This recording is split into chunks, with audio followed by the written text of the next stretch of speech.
honestly, this might be one of your most favorite videos this semester. Why is that? Looking at the schedule, I'm seeing a review of 2 sources that I'm happy to run through quickly, and a single homework assignment which you establish the remainder of your source material with through an organizer. Like, dude, how easy is this week? Don't believe me? Well, as always, let's breeze through our weekly announcement where I have things up here, and then I have the video, and I'm going to end up having the breakdown over here. I don't know why it's not there right now, but it'll be there. Then we have what's coming up, what you have to do this week, and basically the only other thing here with the attached Unit 3 argument, essay, directions, and sample at the very bottom, as always. But as you can see, there's not a lot to it. So, going back to the home page and then scrolling over here, clicking on the 102 Masterclass schedule, clicking on that, and then going all the way down to week number 7. Oh, here we go. Wait, there we go. Got lost. Well, there it is. We have 2 things to review. We have 1 announcement, the article evaluation worksheet. Pretty easy, huh? Now, you're absolutely welcome to review the 2 documents that we have for the week. But we've been working with these since, what, week 2? If you have a question on them, I'm only too happy to help you answer them. But honestly, these 2 documents are the basic how-to documents that you've seen before. And the only thing I really want to point out, well, there's only 1 thing in each part. So, clicking on EBSCOHost here takes us to this page. And, you can get to it from this page here by clicking down on Search EBSCOHost.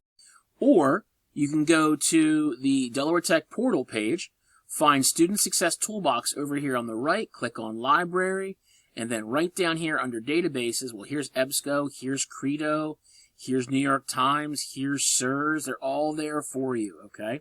So easy peasy lemon squeezy. But when we get there, regardless of how you got here, you're in the zone, okay? So it's the same search box that you've always used. You want to make sure to set the all time for the past 5 years. They make it really easy for you. You want full text. Yes. If you don't have full text, you're going to end up with just little blurbs here and there that are not going to be out of context. Make sure you have that. If you want the best of the best, click on peer reviewed. That would work as well. In any case, once you do that, you can search for whatever you want. So, DUI penalties. See what comes up. Well, here we have intoxicated scooting. There we go. Scootering. That's interesting. Rethinking electric scooter liability in Washington State. Now, that's the only one we have here. So if I turn off peer-reviewed, we might end up having 2 stiffer penalties for DUIs in Virginia. Okay, great. So it all depends on what you're going to use to search here. That works. So when we have the EBSCOHost, you can actually go through, and this is going to be, I think, reviewed at some point this summer and updated for the new EBSCOHost, since this is a little bit older than what we're used to. So you can go through here and make sure that all of the ideas that you need have been addressed. As you can see, this is still an outdated EBSCOHost video, but EBSCO is a good source regardless. So when you look at this one, you can see, your saved projects. Clicking on the article itself, you can actually see the citation by clicking on the quotation mark. And you might want to make sure to click on the APA 7th edition, and it'll show you exactly how to cite it like this, okay? Now, for using Google Scholar, clicking on there gets us to this page. This is an external video that you might want to watch. It's not bad at all. We can talk about when we should go there, what we're going to find, how to use it right here. That's wonderful as well.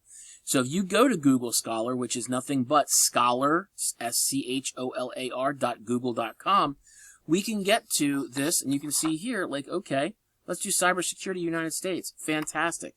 But these are going to give us sources from 2016. We don't want that. We want sources in a custom range, which I've told you is the last 5 years.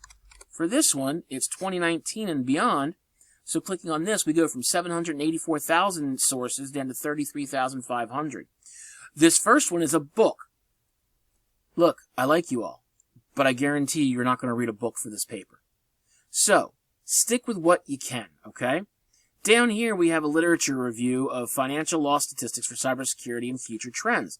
By clicking on the link on the right-hand side, you're going to get to a, hopefully, free accessibly document. So here you go. This one happens to be, I don't know how many pages it is, 19 pages. Okay, it's a little bit better than a book, but it's free. You guys are all in a freshman composition class. Do not pay for your source material, okay? So, when you do that, make sure you limit your source material here. Make sure you limit your source material to simply just 5 years or less, okay? Watch the video. It'll help you through how to do it. And honestly, it's just like Google. Now that we got through that part pretty quickly, let's take a look at what needs to happen for homework. Here it is, the Unit 3 article evaluations. Clicking on this link takes us to this page here, and it shows us that, hey, you're going to be using this document. Click on it, download it. When you click on it, you get this lovely document here. There was an original. It sucked. I redid it. So this one's a lot better. Yes, it's 9 pages. However, as you can see, it's a lot of formatting. So you don't have to think that you're doing a 9-page project. It's simply just formatting, okay? So now that you have it, you're going to do the same thing 3 times with 3 different sources, okay? Give me the rhetorical information up here. What is the title? Who are the authors? What was the year of publication or update? Remember, 5 years or less.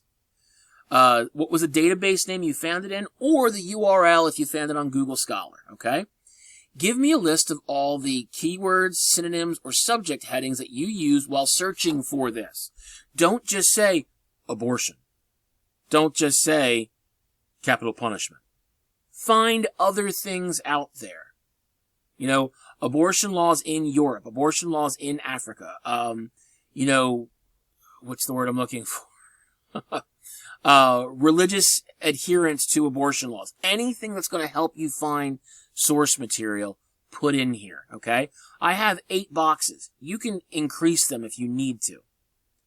Then we're going to talk about the APA reference and citation. Do your best for an attempt, okay? You should have learned this back in English 101, and you've been working on it in English 102. But here is a link to the Purdue OWL, so if you need it, you will be able to click right on here. Oh, look at that. Up it comes. Yes, there is an automatic citation machine here. It doesn't work perfectly. You are going to be held accountable for the mistakes, not citation machine. So when you lose points on this, don't say, well, I got it from... I'm just going to say, okay, tough. Sorry. But all the material that you need is right here, clicking on the APA Formatting and Style Guide 7th edition. In-text citations are here. References are here. Mr. Christopher, what's the difference? Please remember that the reference is the long-form detail that appears once and only once at the end of the paper on the aptly titled References page. The in-text citation, the narrative citation, the parenthetical citation. There's a bunch of different names for the same thing.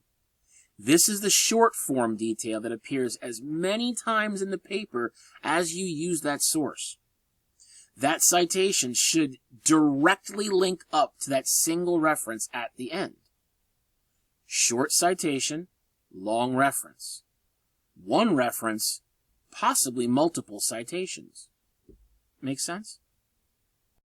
After that, it's all about the crab test. Yes, again. I don't think I need to run these questions again, but if you come across any that confuse you, currency, relevance, accuracy, authority, and purpose, feel free to email me early in the week. I'm more than happy to talk about them, but we just talked about them a couple weeks ago, so hopefully your memory's not that bad. The final piece is your evaluation, which can be used within your tie-in for some sources. Just answer the prompts fully. Know that I will be looking for detail. I do mean fully. The biggest mistake most people make with this organizer is they just put down 1 or 2 words to answer the question. No, this is a writing class. Please make sure to do it fully And then once you are done the first source, you have to do it 2 more times. Yes, 2 more times. 3 sources, 3 times, okay? Make sure to do it. In case you're wondering where to find sources, just take a look at the how portion of this, and you can see that I've linked Google Scholar. I've linked Google News. We have all the different academic journals that you might look through in EBSCOHost here. We have different websites here that are very reputable that you can go through any one of these to find source material. So don't tell me that you don't know where to look, because we're telling you where to look. Okay? Now, have a great week. Enjoy the beginning of April. And I hope no one got fooled on the 1st. See ya.